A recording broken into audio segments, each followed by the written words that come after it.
All right, we are live on YouTube and just want to say a good evening to everybody who is tuning in to the On the Hunt podcast. It has been a long time, my friends.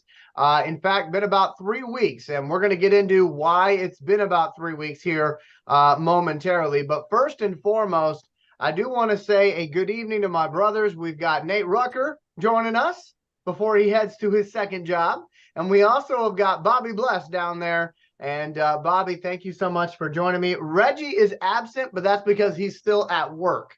But if he happens to get time to hop on, of course, we will let him in. And I am your host, Elijah Winfrey. So here's the deal. First and foremost, I want to thank everybody at home for their patience. I know it's been a long 3 weeks. We appreciate it, though. We appreciate you hopping on with us tonight. Remember, if you are tuning in live to the show, remember to like, comment, and subscribe. We did reach over 500 subscribers finally, and we're very excited about that. So thank you to everybody who has subscribed, especially all the people who have subscribed within the last 3 weeks where we didn't have an episode. So thank you very much. We greatly appreciate it. So kind of ripping the Band-Aid off here. The reason why we haven't been on in 3 weeks is because my grandfather passed away. My pawpaw, he passed away at the age of 76. Down in Ackworth, Georgia. And basically, just to kind of take you through the timeline of events, we had done our last episode, and I had told the guys, hey, I'll be back with you after my vacation is done. The day before my vacation is when my grandfather passed away. And so it really sucked. It really hurt. I'm still dealing with it. So if I get emotional, bear with me. But I was really hoping to spend one more Thanksgiving with him. And like I said, he ended up passing away a day before I could actually get down to Georgia. I am, however, glad that I did get to talk to him one more time. It was on my birthday, which is November 11th. And the significance of that is November 11th is Veterans Day. My grandfather was a Vietnam vet, and I was his first grandson. So the fact that I was born on Veterans Day for a veteran is a big deal and always has been a big deal. So he would always call me on my birthday, and I'm really glad that I answered the phone. I didn't really have context of, the fact that this was going to be the last time I ever spoke with him, but I'm glad I answered the phone. And in that conversation, it was interesting because, and I'm going to bounce around a little bit because it's been a crazy 3 weeks, so bear with me. But in that conversation, he basically went through a checklist with me. How is Cassandra? How are you? How are your movies doing? How is Slinky doing? Is Slinky going to come down when you guys come down to see me? And of course, I told him, Pawpaw, no, Slinky's not coming down. That's a really long trip for her. She's never taken a trip like that before. And what he said to me was, I'm gonna get on a plane and I'm gonna come see Slinky. And I said, well, Pawpaw, I'd love to see you do that. And y'all, it didn't hit me until I was in the Syracuse airport. I looked down in my bag and I saw some of his ashes. And I thought to myself, he kept his promise. And for me, that was kind of I had done all right. And then that kind of, completely wrecked me when I thought about that. But what was even more crazy was the day that he passed away, the day after he passed away, I had one more day of work, and then we got in the car and we started going. So my heart is heavy at this point because I'm doing the show the day after my grandfather passed away. And anybody that listens to me on the radio, I always tell them that they're like an extension of my family, because I appreciate the fact that they give me, a little bit of their day each morning, and hope that I, do something good with it. So I was telling everybody that, and I had the library come in here in Messina to do an interview. And in the middle of that interview, I got a tweet from Georgia Tech. Now, earlier that day, I had done a little video. Basically, it was a 2-minute video where I just said, I'm going to my first Georgia Tech game. I've been a fan of this team since 2003. I'm finally getting to go to a game. My grandfather, my pawpaw, he was a fan of Georgia Tech as well. He used to go and usher Boy Scout games there with his troop. And so I was just saying that, he was also a Georgia Tech fan, that we thought about maybe not going, but we thought it would be a good idea to, honor his memory by following through, because he would want us to go and make those memories. So I'm in the middle of doing this interview with the library. I get this tweet from Georgia Tech. And I read it, and what it says is, "Hey, Elijah, we just saw your video. We would really like to make this the best weekend possible for you if you're willing to collaborate." And at this point, I'm like overwhelmed, because I didn't do the video for any of that. I wasn't doing the video to get anything out of it, but that was super cool that they reached out to me. And basically what they wanted to do was they wanted me to film basically my trek from Messina down to Syracuse, on to Baltimore, on to Atlanta. And I started doing that for them. And then I got to the Baltimore airport. When I got to the Baltimore airport, I turned my phone back on after I got out of the plane. I messaged the guys and I said, "Hey, I made it to Baltimore." And then I look at my Twitter again. I'm going to call it Twitter. I know it's X now, but I'm going to call it Twitter because that's just simple. But I look at my Twitter and I have St. John Days, who was a running back for Georgia Tech, say, "Hey, when you get to Bobby Dodd, let me know. I want to come over and shake your hand." And I was like, that's really cool. And then I got a message from somebody who has always been my hero in college football. His name's Reggie Ball.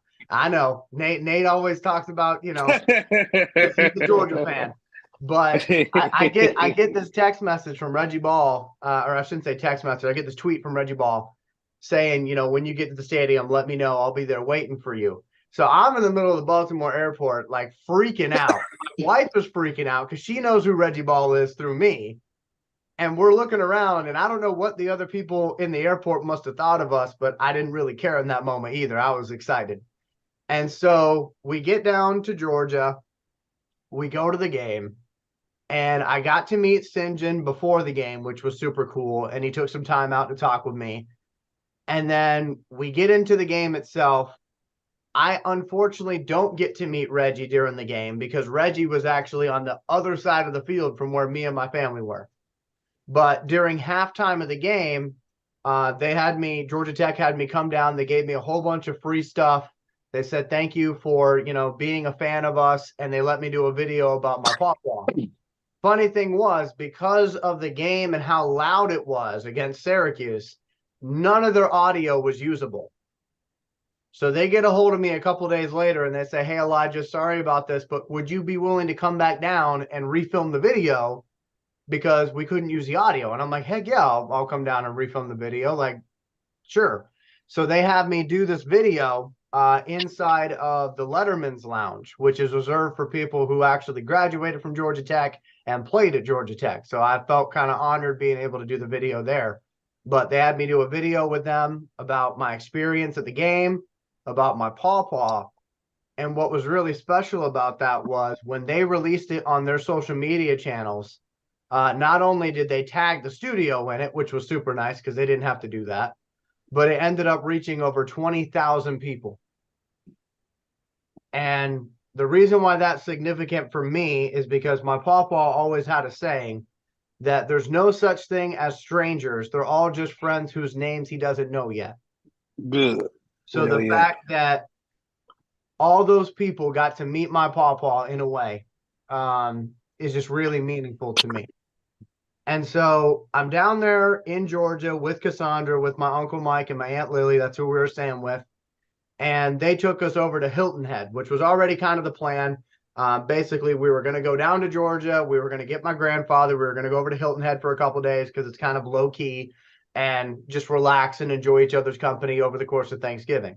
Well, obviously, my pawpaw couldn't make it because he had passed away, but we still went ahead with the Hilton Head trip. So while we're on the Hilton Head trip, I get a tweet from Reggie Ball because I didn't get a chance to meet him at the game. And he tweets me and he says, "Hey, man, I'm so sorry that we missed you at the game. Here's an address to send some stuff to. Send me whatever you want. I will sign whatever you want."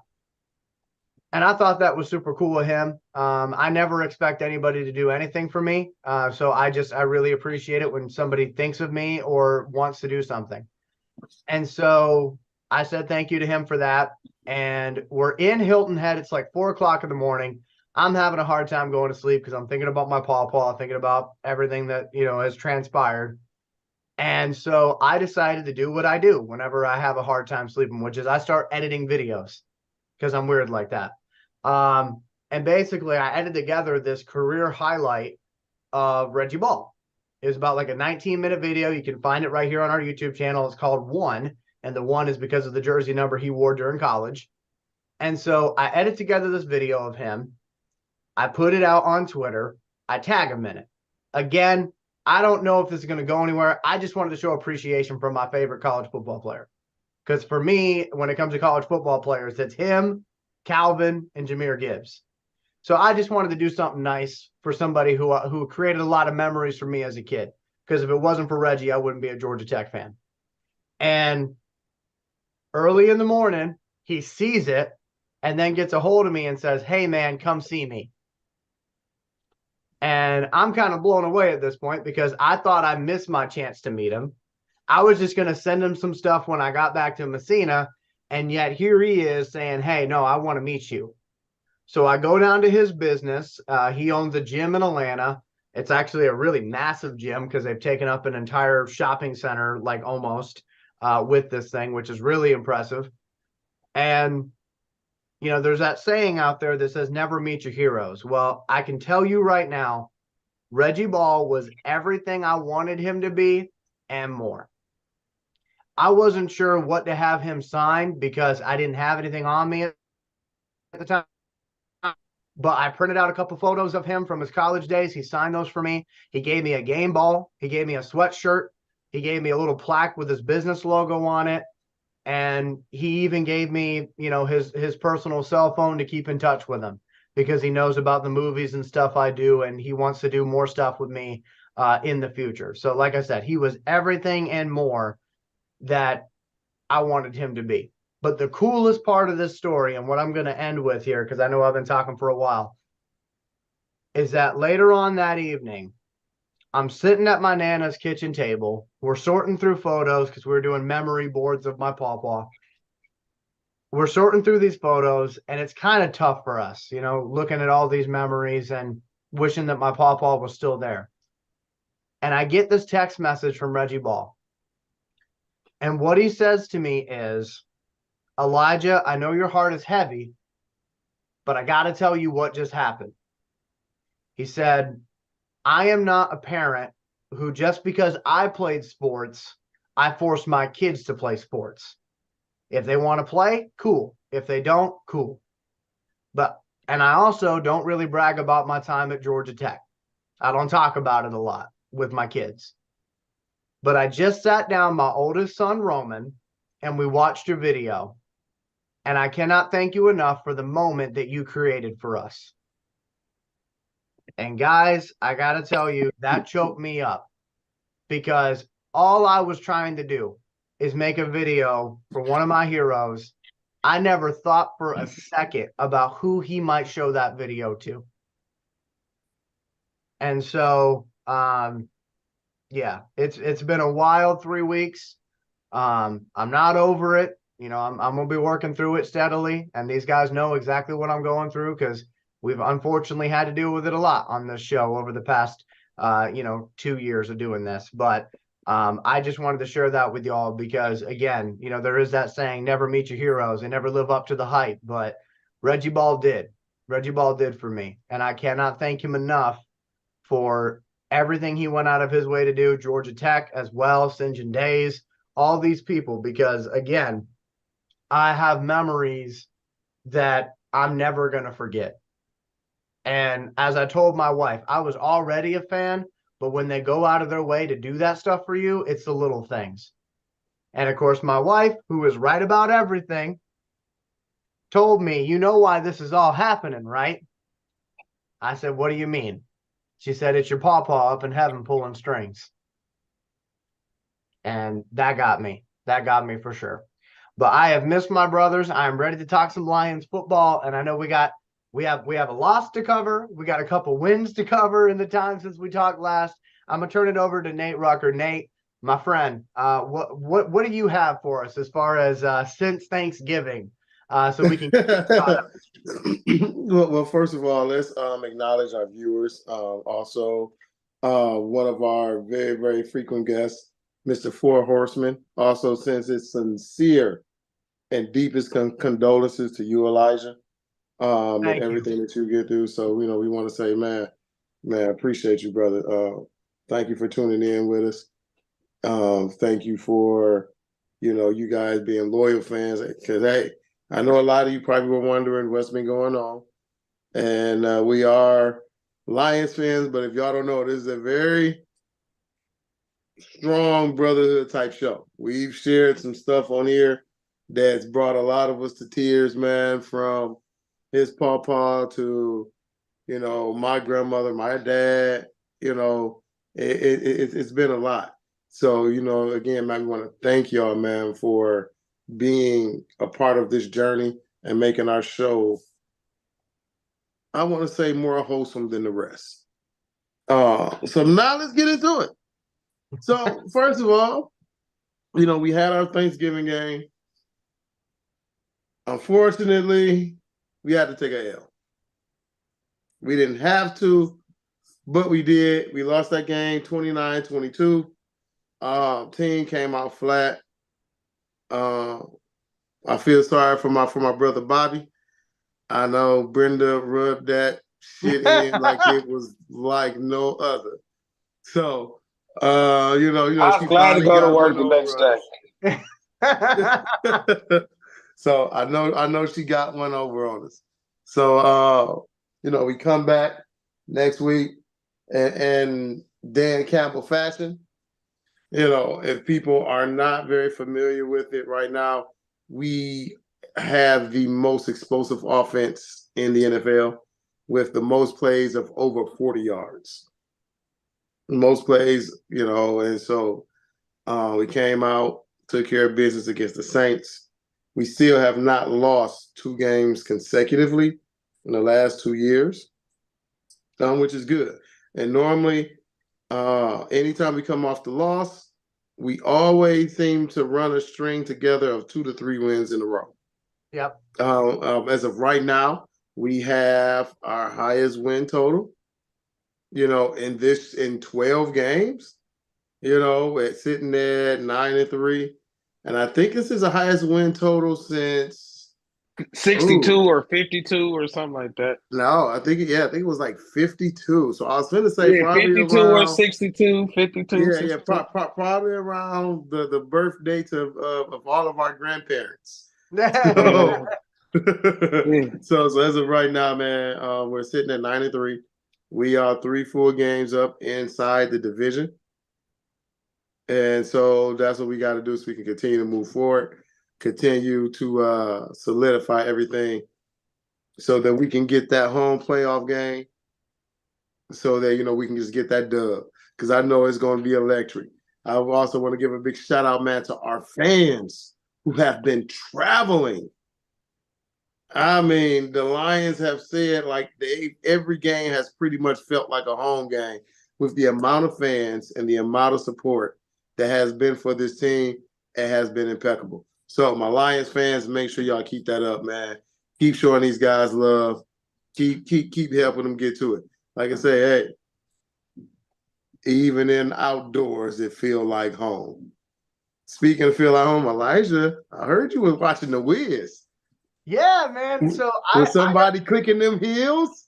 Hey, you know what? I have to tell you, man. I know this is gonna kind of derail us again, but one of the coolest things I have ever seen was The Wiz at the Fox Theater. For folks who don't know, the Fox Theater is like a huge deal in Atlanta. A lot of people save up their money all year long to go to play there. And so I got to go because of my Aunt Lillian and my Uncle Mike. They make a lot of different things happen for Cassandra and I. And that was fun. That was a lot of fun. I love Motown music anyway. And so for me, when I heard that they were, that The Wiz is kind of like a Motown version of, The Wizard of Oz, I'm like, okay, like I'm kind of curious because like for me, Wizard of Oz, like I know a lot of people are going to hate on me for this, but I can take it or leave it with The Wizard of Oz. Like I get why it's such a big deal. I understand that, but like it's not one that I'm like, man, it's a Friday night. Let's watch Wizard of Oz. But when I was watching the Wiz, man, like that was so cool. And like having all those people next to me, seeing everybody all dressed up and everything. And it was funny because my uncle was like, yeah, you can wear like a regular t-shirt and jeans if you want to. I show up, man, every single dude in that place had like a blazer and a tie. So I'm like, yeah, that's what I'm trying to talking about. set me up. He was trying Hey, to that's what set I'm me talking up. about.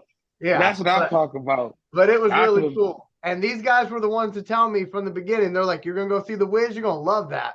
And Bobby was Yeah. the one that said it first. And Bobby was right. So go check that out if you can. And I will say, it was really cool because apparently the version of the Wiz that we saw, they were doing a preview.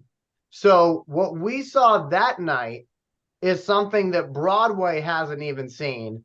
And they're going to see it coming up in the summer.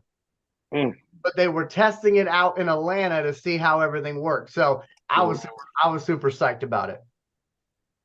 Maybe want to watch it this weekend. Yeah, I want to find a good copy of it because the copy I was watching kept buffering. So as far as the movie is concerned. Mm-hmm. I'm wondering if you can. Hell, it might be on Tubi. Everything's on Tubi. Including Ballad of Billy Badass. So I got to take my opportunity there, right? Like I said, everything's on Tubi. Everything. Yeah. Okay, so now we jump right back to our football game. All right. As we know, the Lions have swept the NFC South. This is the first time in the Lions history since that it's been broken up that we have beat all 4 teams, which include the Tampa Bay Bucks, the Carolina Panthers, the New Orleans Saints, and what is that other shitty ass team they got down there? 1, 2, Atlanta Falcons. Carolina. Oh, and Carolina. Yeah, the ones with that shitty ass field that they ruined our playoff chances last year. What shit went wrong with that field? That field was just they got nails on there. It ain't fair. Hey, man, we sticking to it. The guy said the football field was rigged. So we swept that, which is very excellent. Now we're running into a rash of injuries, guys, and it's been. Hopefully, we should be getting some guys back, which is going to be good. We were able to get David Montgomery back, so which was huge. We got Jonah Jackson back, which was huge. But now we've lost. It doesn't look like our All-Pro center, Frank Ragnow, is going to play. So he's out. Looks like Alex Anzalone is still going to be out. And then we've got a couple of mediocre guys, but one of the biggest things is going to be Elaine McNeil. Most likely is going to be out for this game as well. So it's going to be who's going to step up, especially D tackle-wise. Is it going to be Bohannon? Is it going to be Broderick Martin? Who knows? Maybe we see a little Isaiah Bugs. We've seen a lot more of Benito Jones as of late. Also, want to give a very big shout out, man, that Saints game. Jack Campbell got his first start, and him and Derek Barnes looked pretty damn good, especially against the run game, defending the tight ends. We gave up 1 to Jimmy Graham. But hell, Jimmy Graham gets a lot of people when he actually gets a chance. So we're going to go ahead. And that wasn't even on them. That wasn't even on them. That was Kirby. That was on the safety. That was actually on Tracy Walker. Yeah, Walker. Yeah, that's what it was. I know it was one of those dudes. Right, but then again, it's okay. We jumped out to a very quick 27-0 lead where I think everybody was punch drunk just how fast it was. It was 21-0, and it was still 8 minutes left in the first quarter. That was the fastest 21 points I had ever damn seen. and I was watching that all from my phone in the Baltimore airport, and I had to cut it off because we had to go on the plane. So I take part of the blame for the third quarter collapse. So that's partly on my fault. Okay. You're like me. You're one of them where hell, I feel like if I don't watch for a certain period of time, we're going to lose. Yes. I fully expected I was going to turn my phone back on and get an L, and that didn't happen, thankfully. So, but I was like, crap. Thankfully, the guys kept grinding. Made some good plays. Superman came through on the reverse. I got Superman JMO. Yeah, he was dipping, man. He's super fast. He was dipping. He also had another catch where, was for a first down, which also hit with our first score. And guess what, y'all? He didn't catch it with his body.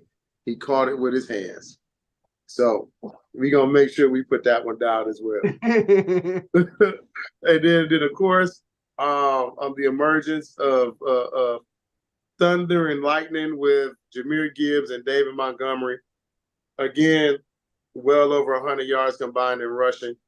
Was able to get into the end zone, averaging almost 4 yards a carry.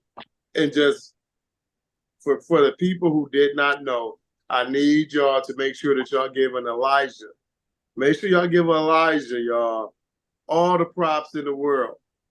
Because nobody foreseen the emergence of Jahmyr Gibbs except Elijah Winfrey. And from the damn analysts on TV, nobody. And if y'all don't believe me, I dare y'all to pull up one of these other shows. I don't even think they even do Prospect Watch. No. We're gonna see how many of us start to bite our style again. Somehow one of our segments always ends up on on Facebook somehow. That's the longest we've been without an F-bomb. We did it, fellas. We did it. Hey, look. It's supposed to be a little bit longer, but we're gonna take what we got. So I want to make sure, man, everybody, if y'all don't know, for anybody who tell y'all anything about Jahmyr Gibbs, like, listen, one guy predicted this. He predicted the drafting of a Jahmyr Gibbs and what he would bring to the offense, how he would be featured in it, how he could be used to exploit different matchups and be a headache for the defense. And y'all see it. He is not a scat back. He is a 205-pound running back that breaks a lot of tackles. He's very shifty, and we know he's fast. So, hey, make sure we give Elijah Winfrey his flowers, everybody. So we're going to give Elijah a big round of applause. Yeah. I appreciate that. We'll see if I can do it again this year whenever it comes to Prospect Watch this time around. But exactly. Yeah. We're definitely going to get back into our Prospect Watches. What else do we have? We have that. And I think, Reggie's in here, but we were going to give some flowers to our big fellas.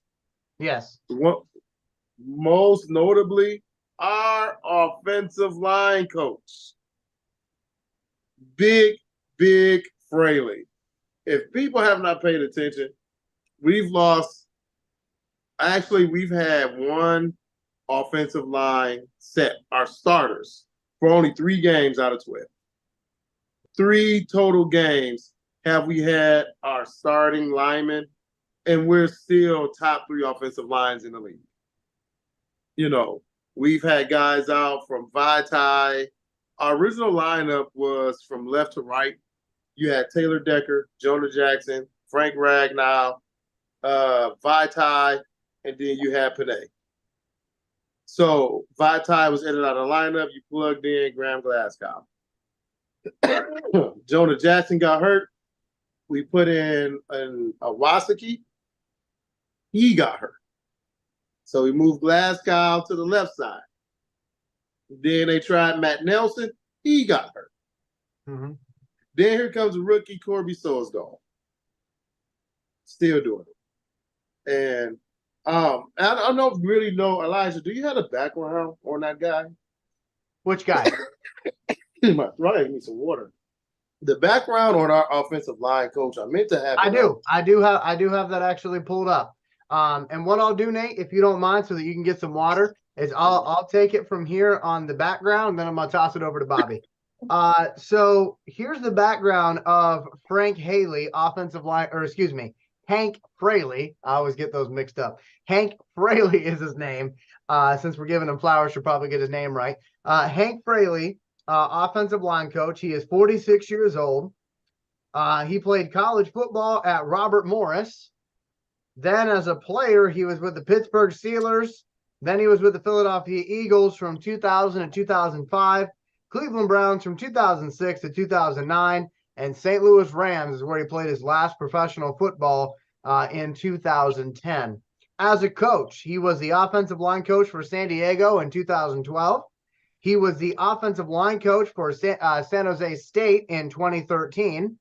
In Minnesota, he was the assistant offensive line coach from 2014 to 2016. Then he was the offensive line coach for UCLA in 2017. He was the assistant offensive line coach in Detroit from 2018 to 2019. And then since 2020, he has been the offensive line coach for your Detroit Lions. So he has had already quite the journey in the NFL as a coach. And, it kind of makes me wonder, we talk a lot about Ben Johnson being a potential head coaching candidate. What about Hank Fraley as a potential head coaching candidate? Just kind of putting that out there. But Bobby Bless, I want to give you an opportunity to talk about the game since Thanksgiving and your perspective on it. And then also, what do you think of this offensive line coach for Detroit? Well, I'm going to feed off what you said. Just leaving off with Hank Fraley, right? I'm saying his name correctly, Fraley. Oh, yeah. Believe it or not, Andy Reid started as an offensive line coach. He wasn't born an offensive coordinating guru. So it wouldn't be the first time ever heard of an offensive line coach turn into an offensive coordinator or a head coach that's pretty good. But I'm not gonna speak on the loss because I'm through with that. I'm so over that in so many different ways. I'm done. But you can't do it. No. I'm gonna let it go. And but as far as the Hank Fraley, I think that is a good point. We all assuming that Ben Johnson probably gonna be a head coach sooner rather than later. It don't matter. If you got a good solid line, all the plays gonna work. So it don't even really matter who's gonna be our offensive coordinator. So that's why you want to go ahead and keep Hank Fraley around, even if, believe it or not, even if you make him the offensive coordinator or just a bigger part of the offense or whatever, however you want to do it. I fully believe as long as you got that solid line, all the plays gonna work. I don't care if it's I don't know. Some of these coordinators is dumb. So I ain't gonna do that. He was so confident, and then he went, no. Yeah, nah. He right. Some of them coordinators are definitely stupid boys. Yeah. So I don't want to say it's so easy. Anybody can do it type thing, but I just know when you look back at the great offenses in the league, they always had above average line play. So as long as we keep the solid line as the foundation of our offense, I'm pretty sure we can find a guy that can scheme the guys open. That's basically what they would be doing in that case. So that's a big key. So and it's very interesting that he switching them in and out, still getting solid play. So that means he's coaching on the fly. He's preparing. He has even the backups prepared to come in to not miss a beat. That's all what you look for in a coach. Not going out there to make the plays for them, but having them ready to be able to make plays. So I feel like that's a big part of the team. As a fan base, we always hear about let's make sure we keep Ben Johnson get the best out of Ben Johnson. But Ben Johnson ain't Ben Johnson without Fraley's line. So it's interesting to see, even with the departure of Ben Johnson, because that's going to happen, that if we can keep that consistency with the offensive line. Yeah. So So he is the guy. He is the coach that's going to deserve praise. And like the best organizations, well, I wouldn't say the best organizations. You try. It's best for an organization to be able to hire from within to replace people that go other places or Right. upgrade in jobs. Promote, So yeah. yeah, to promote. So we want to be able to hopefully do that. And with the ways Freddie line play is almost like, that's his resume. This is what I put on the table. So maybe if he's a thinking guy, or maybe if he has plans to be bigger than said line coach, he might got his own offense that we need to be trying to pay attention to. If he's that if he's if he's if he has good of an offensive line coach, I think he'd probably be one hell of a coordinator. Especially being that this line is the reason why this offense, pretty much this whole team is different. That's why we winning now. So I that's would it, say Elijah. I would say that I agree. I agree with what Bobby's saying. Like I think he probably could call a hell of an offense with what he's doing. I will say, and this is a hypothetical, but we sometimes dabble in the hypothetical. So I'll just say, and I'll be brief about it. If Ben Johnson leaves, I would say that, in my opinion, Mark Brunell would be the one that would be elevated to offensive coordinator because of how he's the quarterback's coach. He's going to want to pick Jared Goff's brain about, hey, what do you think? What do you like? That sort of thing. And then if for some reason Haley leaves, I'm going to throw a name out there. He's a former Lion. He's a coach because he does some coaching. And Dan Campbell loves to bring people in where the Lion actually means something to them. They don't got to teach them about our history. They lived it. They played in it. Dominic Raiola. I could see them bringing in Dominic Raiola as an offensive line coach. In fact, He was a dirty I'm kind dog. of shocked it hasn't He was happened a already. dirty But the dog. reason why I bring him up is because Dominic's son right now is like the biggest thing in high school football.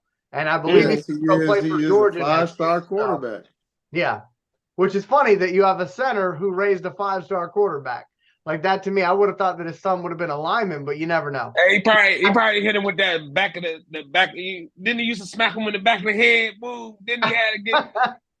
You know what I'm talking about, Nate? Didn't he get suspended for smacking Yep. dudes in the back? That's how he did his son, and then he turned to a Make stop. him dizzy. Yeah, he just But smacked I him in the know head. I know Nate's got to go soon. So Nate, Oh before yeah. you go, anything else you want to say before me and Bobby take it over? No, man. I'm just glad that again, we're getting it back together. I'm glad that you and Cassandra, you made that trip down there, and you made it back the same way that you left. I am so glad that you got to experience and meet your hero, and he was everything that you could ask for and more. So like I said, I know it was tough, and it's crazy because I'm still going through it too. So I am just so proud and happy that everything is going the way that it is, so that the pressure and the sadness isn't overtaking you now, that you have a lot more joy. So I'm just happy to have you back, brother, man. I appreciate it. I'm glad. And I'm glad Bobby was able to get a hat. I seen Yes. that finally going back to Lids video. Going back to Lids. Oh, Going back to Lids. this is what I got, Nate. Before you go, that's what I wrote. Ooh. Look at that one. Ooh. That's old school. That's like a 90s. Yeah, I know. I want this Luna. one that's gonna say North Champions on there. Watch, I'm getting that one too. I promise you. That's awesome. Well, Nate, hey man, safe travels, and make sure that if you got to throw people out the club, you do it with 2 hands. Okay, don't hurt yourself. Hey, listen, look, that's the beauty of being my size. Sometimes you only need one. Nate, stay safe, man. Love you. All right, love y'all, man. I will check in with y'all. I will be Peace, brother. checking back in seeing if y'all still alive. Hey, as y'all don't know, I am subscribed to my own show, people. So Yeah. y'all need to get to it. All right, y'all. Brother. All right, see you Hey. later, Nate. And Bobby, as we continue on here, at least for a little bit, we were talking about obviously Hank Fraley, and I was giving you my suggestions of who I think might step into those roles. I will say that I really admire the way that Dan Campbell goes about hiring people, and really him and Brad Holmes, because it feels like they want people where Detroit already means something to them. Right. Where that love of Detroit's already built in. And I don't know about y'all, but I can see it on the field. Like late in games, like it's not like it used to be where if we were down late in games, some guys would check out, then the camera pans over to them and they look checked out. They're like, I'm just waiting for it to hit triple zeros. Right. It's like everybody wants it. Like they want to come back when they get down. Now they just got to work on not getting down in the first place. True. That would be good. And I will say, I know we're not supposed to be nervous. I know Chicago ain't shit. I know all that, okay? But man, like Bobby, I know you and I both have to admit, Chicago, like I'm glad we won that game, but like we were doing everything we could not to win that game, right? If the Bears didn't go full bear down, we would have lost. So what do you think needs to change this time around? I don't know, man, because the linebacker play was horrible against them the first time. And Justin Fields wasn't cutting us up with his arm. It's just like they had a balanced offense. So, to me personally, especially against the Bears, just remember in last season, against the Bears, this is where we're missing James Houston the most. Because he was the guy that was able to get to the quarterback with reckless abandon, whether if he was read optioning or dropping back in the pass or automatically running with the draw, he was on Justin Fields' butt, if you know what I mean. So I feel like we got to have a guy that's going to be so hungry to get this man, because if we let him have his way, we not beating them in the cold. They done seen how the movie went. They're not going to give us a chance to even get the ball. It's an outside game. So that means Jared Goff probably going to be wearing them stupid-ass gloves. So I don't expect any offense over 30 points this week. So it's probably going to be ugly. So I'm hoping that we can run the ball consistently, because it's not going to be a game where we doing a lot of throwing. So I want them to run the ball, and then throw it to Laporta. And St. Brown, because they're the inside guys.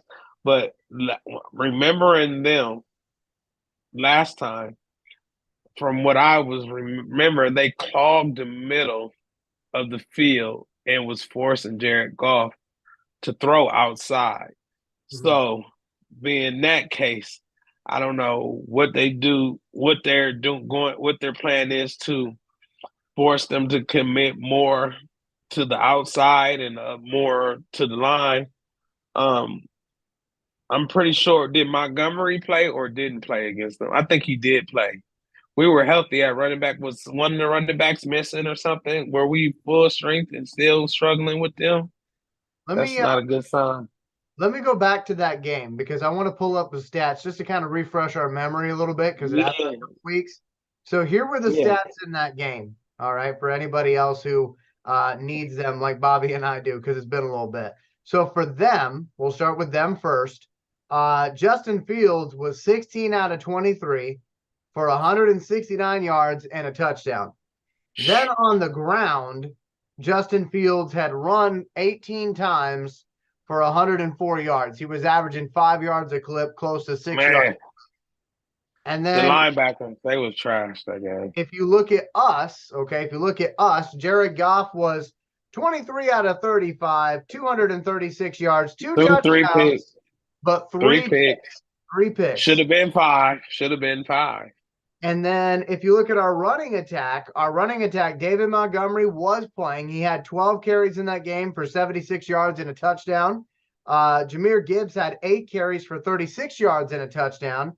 Receiving against the Bears that day, our leading receiver was Amon-Ra St. Brown, who had 8 receptions for 77 yards and a touchdown. Jameson Williams had 2 catches for 44 yards and a touchdown. And then also leading us was Jahmyr Gibbs, who had 6 catches for 59 yards. Of note, and this is probably where they really hurt us the most, Sam Laporta, in his first time out against the Bears, 3 catches for 18 yards. That was it. Yeah, and that falls into me telling you I think they were crowding the middle of that game, forcing him to throw outside. And I remember there were a lot of passes Jared Goff was trying to fit amongst their zone. So that's interesting to see what is Ben Johnson going to do to keep him out of that middle of the field. Because that's a focal point in our passing game. It got to be for some reason. That's interesting. I don't know. Yeah, I know we're going to be able to win, but I don't think it's going to be what you think.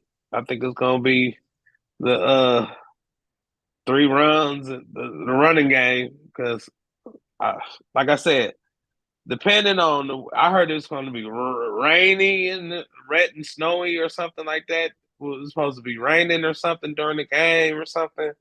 So all those situations, it's not good. But I will also say I think the turnovers is what really slowing down the Lions offense. So if they can keep away from that, there's no telling what can go on. You know what I mean? I certainly do, my friend. And right now what I'm doing is I am checking the forecast for Sunday in Chicago because I'm curious. I heard it's supposed to rain. I heard it was supposed to rain.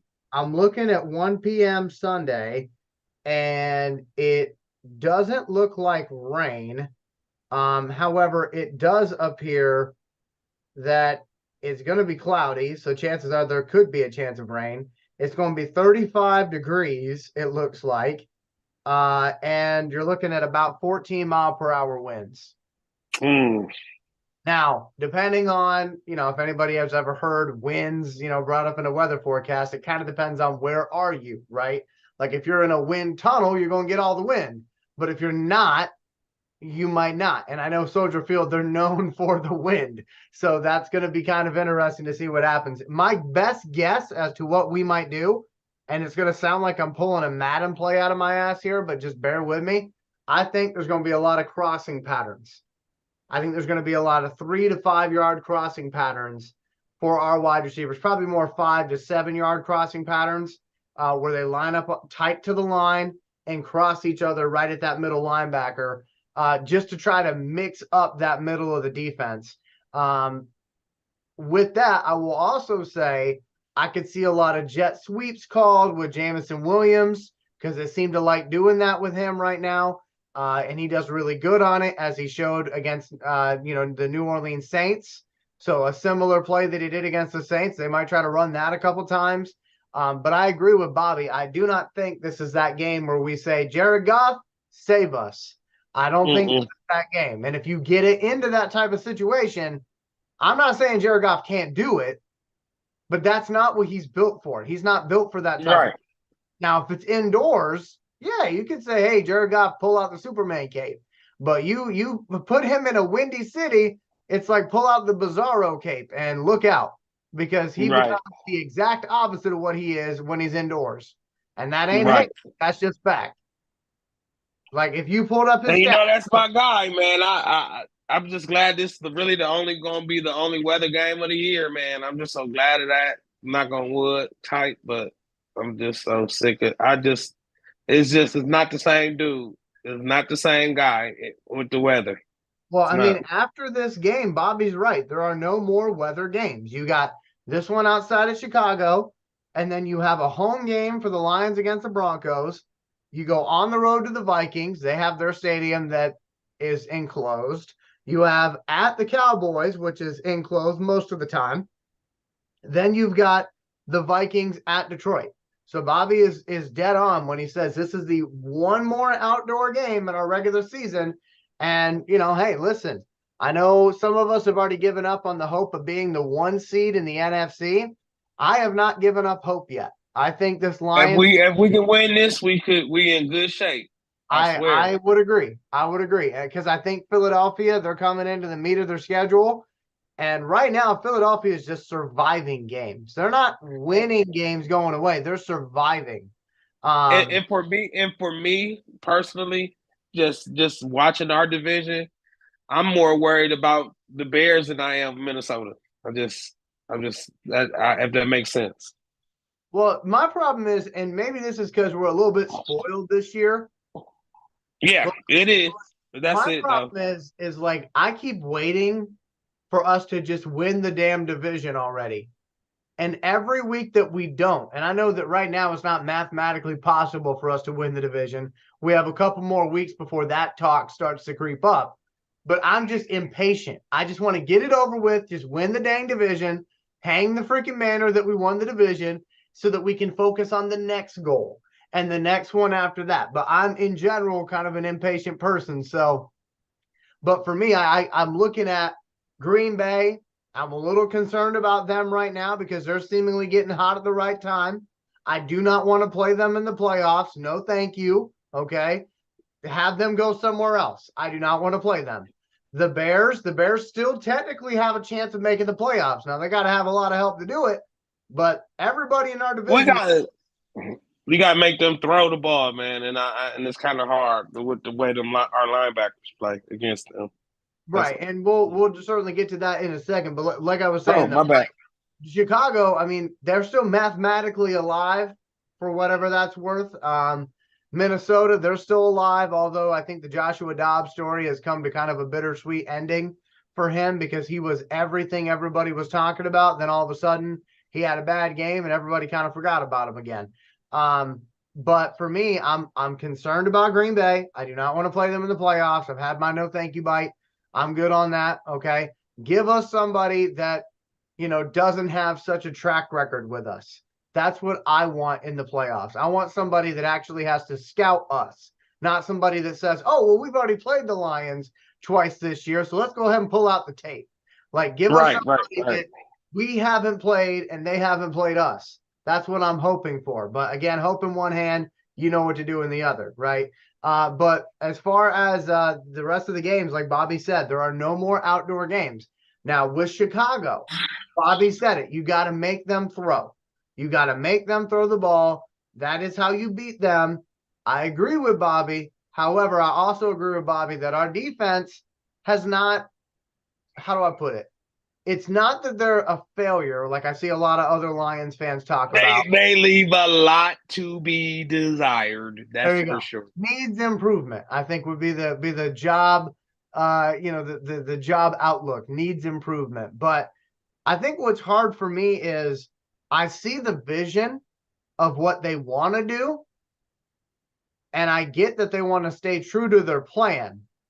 But if there's one thing that Brad Holmes is going to get criticized for, it's going to be the fact that they did not make a move for a defensive lineman at the trade deadline. That is going to be the thing that everybody talks about. Unless the Lions, win the Super Bowl this year, if we get bounced in the playoffs, that is going to be the thing that gets talked about, is why didn't you do that? But here's the thing, okay? Brad Holmes believes in the guys he drafted. He believes that he's got a special locker room and he doesn't want to bring somebody in there that might mess it up. I understand all of that. I also understand that if Levi, if Levi plays well and is healthy, maybe he could eventually get to where we were hoping he would get to. Aleem McNeil has been, I'm not going to say a surprise because he's worked his ass off for it. He's been good. He's been good. But you also have, like I said, you have other guys who have not really been what we thought they were going to be, and I'm not going to say Aiden's one of those guys because I think Aiden's doing everything he can right now, but y'all got to get help for Aiden. It's one of those things where you get a superstar player, you got to put some pieces around him because if you don't, you're going to end up wasting their career and wondering what could have been.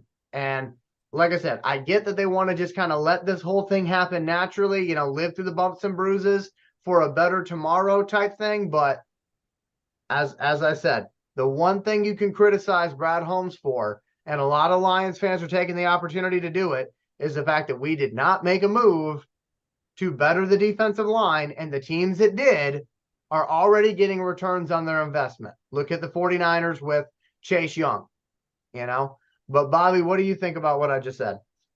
Well, the pass rush, and that's kind of tips fall back on what I was talking about earlier with James Houston. I'm thinking our guy Mr. Holmes betting on Houston 8 sacks in 7 games last year or something like that. I think he was betting on that. Him getting hurt kind of left him exposed for that. But I'm willing to bet if James Houston come back and at least get a sack every game he played, that'll justify what Brad Holmes did. But I think that's what it was. He was betting that he already got that piece that we desired, waiting on James Houston, and he's gonna let him get healthy and put him out when we need him the most. So that's where I'm with that. I'm not ready to cook him yet for that because it eventually came down to, would you rather have Gibbs and Laporta, or would you rather have that defensive guy? So that's what it really boils down to. And that's a great point too, Bobby, because how many people would be complaining right now if we were losing 1-score games, saying we need more offensive firepower? Right. We've only lost 3 games, and people are complaining about the defense.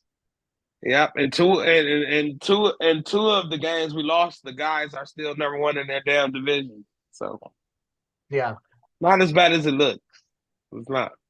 But I certainly understand the frustration, though. Like, I know you've been one of the more outspoken people when it comes to how often Aiden gets held.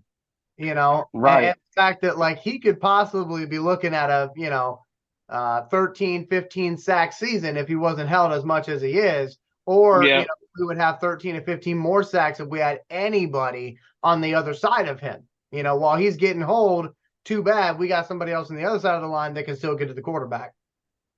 Yeah, and that's where that push up the middle with McNeil, he's definitely bust through there. He definitely given us more than we many thought he was capable of giving us. But I think it's more, not the middle. I think it's more of the other side. That's the issue, and that's because the lack of James Houston. I think it's the injuries have really decimated that defense. If you just think about it in hindsight, the guys that we're supposed to have, if I'm not mistaken, was that Mosley. We didn't even have him, but like 1 or 2 games, and we Gardner Johnson. He talks every day though, but he's another issue.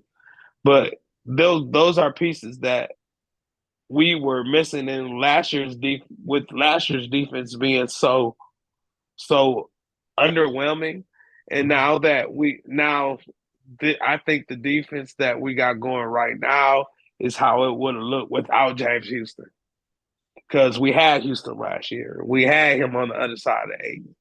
Now I think that pass rush is really the only thing wrong with it, because I think that pass rush will open up more for the linebackers and give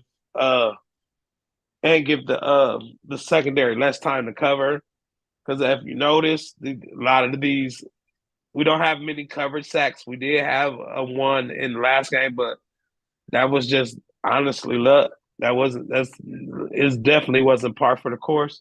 So I'm sitting back thinking, if we can somehow get to the quarterback without taking someone out of the coverage to do that, that's the difference in our defense, and that's the difference between a half a second, a full second of just chasing, just getting the quarterback out of his spot, or even if he got to throw a little quicker. All those are little split seconds that can make or break a good defense.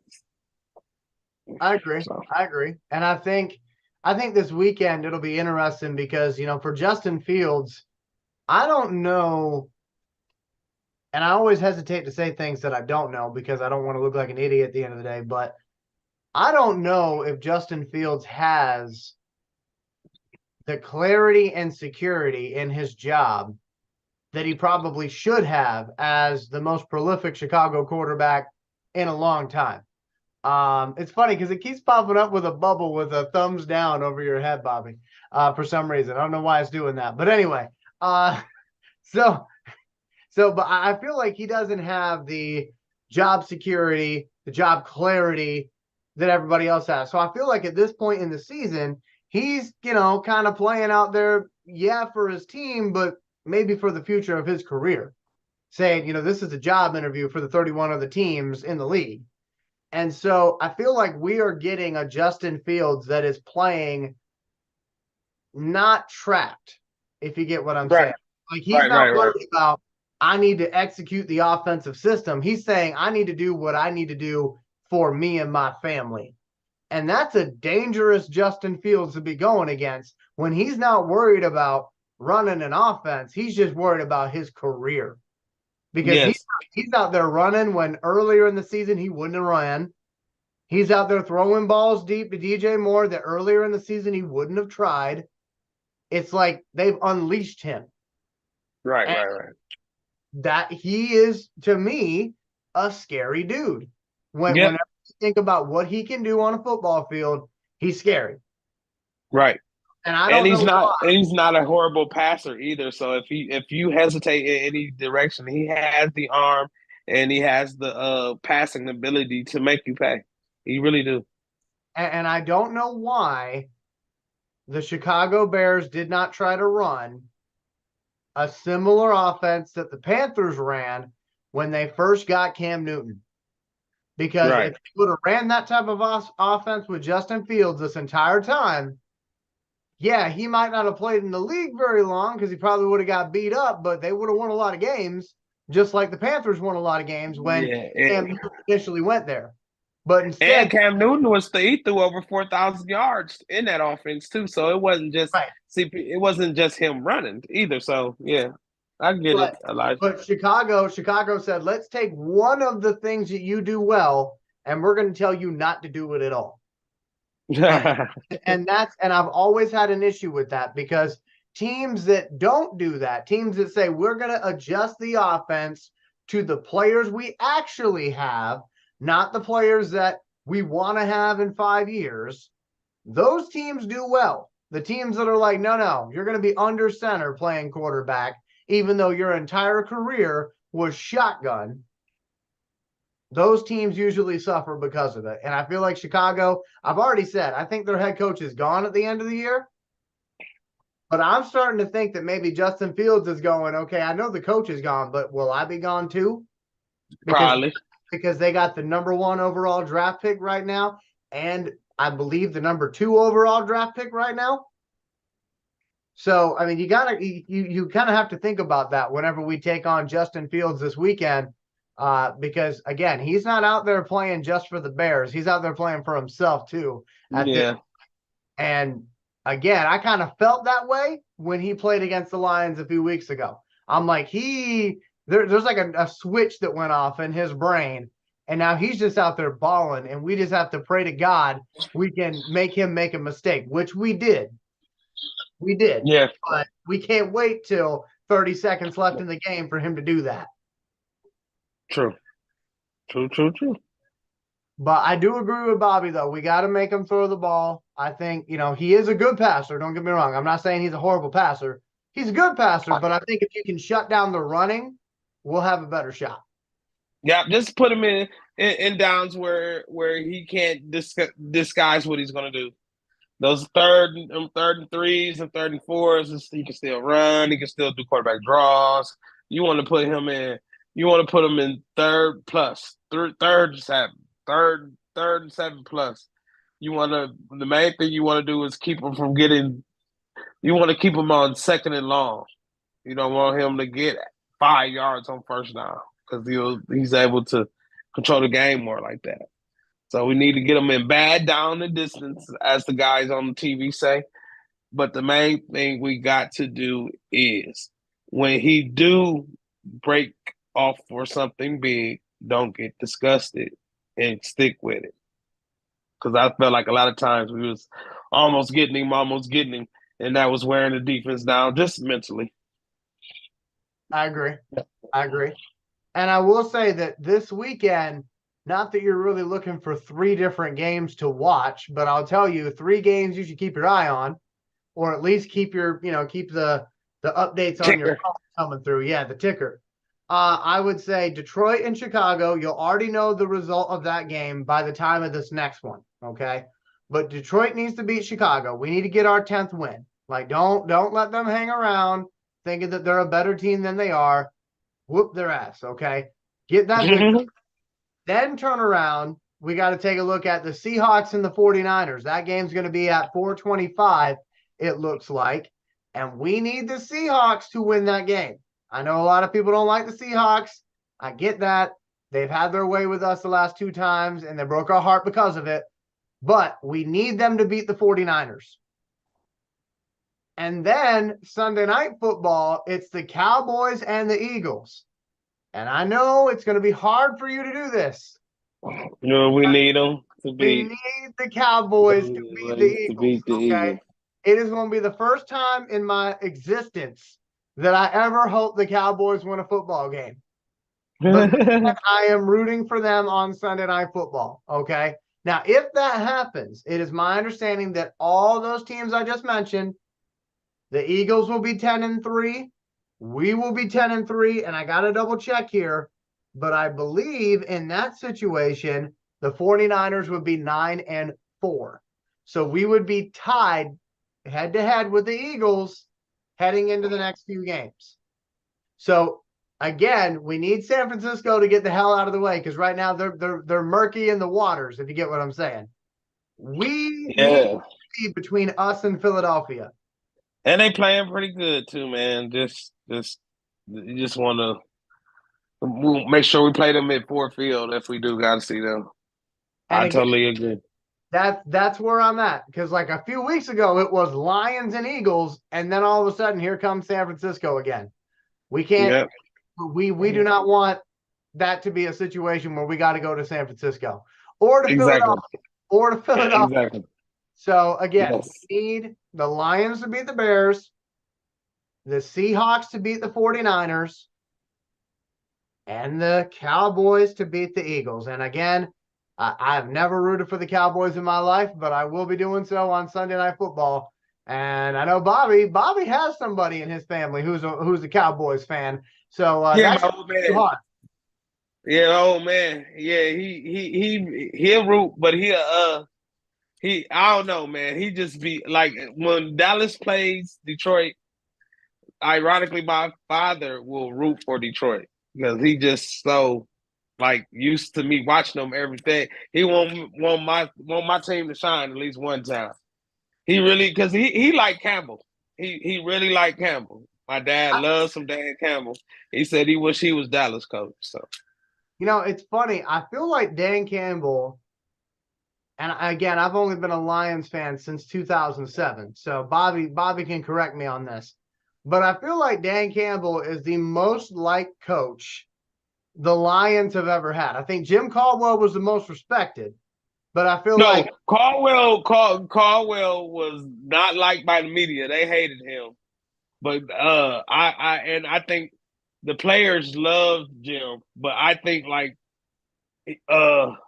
the word I can use? I think Dan Campbell has been the best liaison amongst the fans, the press, and the players at all one time. You see what I'm saying? Yeah, I definitely do. Do. But it's funny to me because I hear from people who are not fans of the Lions who love Dan Campbell. Right. And I'm hearing that more and more as we go on, which is crazy to me, But I do want to take a second here just briefly. I'm going to try to share my screen. We'll see how this goes. But I wanted to tell you all a story here before we get to score predictions and we get moving and grooving, because I know it's getting a little bit late. But let me man, Walmart's a calling. So I hope this is showing up on the screen for everybody at the moment. We'll see. But here's the story behind this photo, okay? So a few weeks back, I want to say back in October, I think it was, I had the opportunity to go see my grandfather one more time. And I'm very thankful to my aunt and my uncle for this because we didn't know. We didn't know at that time what was going on with my pawpaw. But they wanted to get me down there as quickly as possible. So anyway, I went down on a Friday. I came back on a Sunday night. It was a really, really quick trip. And when we're on the way back from Atlanta, this lady was one of the gate attendants in the Atlanta airport. And as you can see, she is a diehard Lions fan. Now, at the time, I didn't really put two and two together that, hey, I should get a photo with her for the show because I was thinking about my pawpaw. And so I thought that opportunity had passed because our plane was going from Atlanta to Baltimore, and then we were going to end up going from Baltimore to Detroit. Although me and my wife hopped on a different plane, we went to Syracuse. But anyway, she knew that the plane we were hopping on in Atlanta was destined for Detroit. So she hops on and she says, "Go Lions," before we start to fly away. And so this time around, I'm in the Atlanta airport and I'm going, if I see her again, I'm going to get a photo with her. And Yeah, sure she enough, got all the buttons and everything, Elijah. yeah, She ain't playing. yeah, we were able to get a photo with her. And I believe she is wearing a number 20. But when I first met her, she was wearing a number 25. And I know Bobby, that's Bobby's number. So I just wanted to point that out. But That's a good luck number, boy. I did not get her name, and I feel horrible about that. But maybe Bobby can make this a tiny little clip, and she will see it at some point because I did tell her about the YouTube channel. But Okay. I just wanted to see that. I thought it was a pretty special moment. The fact that you shared the screen and make it really good on the clip when I make it too. And again, 3 weeks between each other, and she ends up being there in the same day as me. So I think that's pretty cool. So shout out to her, and I'm glad the Lions won later on that day. And as I was walking away, Bobby, I said, "Go Lions," and she said, "All day." She said, Yes. "All day." I was like, "Heck yeah, that's one of us." Yes. That's one of us. So again, I feel bad for not getting her name, but hopefully we can find her through the internet and the algorithm and all that good stuff. So my friend, as we close up the show today, I need a score prediction from you for Chicago. 21-10 Lions. I want at least 3 touchdowns. There's going to be a quarter where we ain't going to get a touchdown. Hopefully it ain't the fourth. I don't know. All right. So for me, I'm going to say, because I think this is going to be a close one, Lions fans. I'm sorry. I know I've been giving you nothing but blowouts all season long. Man. I think this one's going to be close. I really do. And I hope I'm wrong on it. I hope I'm wrong. I'm going to say 31-30 Detroit. Man, I'm going to have a heart attack, man. I hope I'm wrong, but I'm going to say 31-30 oh my God. Detroit. And I can't do it, man. We'll see what happens. But I think we'll be okay. I think we'll be okay. Yeah, I'm so pessimistic sometimes. I'm so sick of the Bears. I wanted to show them more respect than we did when we played them before, because I went back and I watched that show, Bobby. We didn't even talk about them at all. I don't want to call it respect. I want to call it cautious pessimism. But listen though, last time we played them, we spent 0 minutes talking about the Bears on that episode. They still the Bears. And then they turned around and gave us a heart attack. I know, man. Them division games, man. It's because they in our division. So we talked about them way more on this show. So if you're following the math here, we talked about them way more on this show, which means we should handle our business on Sunday. I know, man. I know. I know. I hate the Bears, man. So it really hurts me to even think I got to say something positive about them. So I won't. There you go. I won't. I think we were both taught. If you got nothing nice to say, you don't say nothing at all. I don't got nothing. Yeah, I have nothing nice to say. So I will not say anything at all. That's a great philosophy that I should have been living by when it comes to them, but they just bring out a side of me that I don't even like, honestly. Uh, and the thing that makes it even harder on me is that like we actually good this year, and the fact that we gotta fight with these dudes when years we wasn't as good, we kicked their butt, but Mhm. now we good. They not. I don't.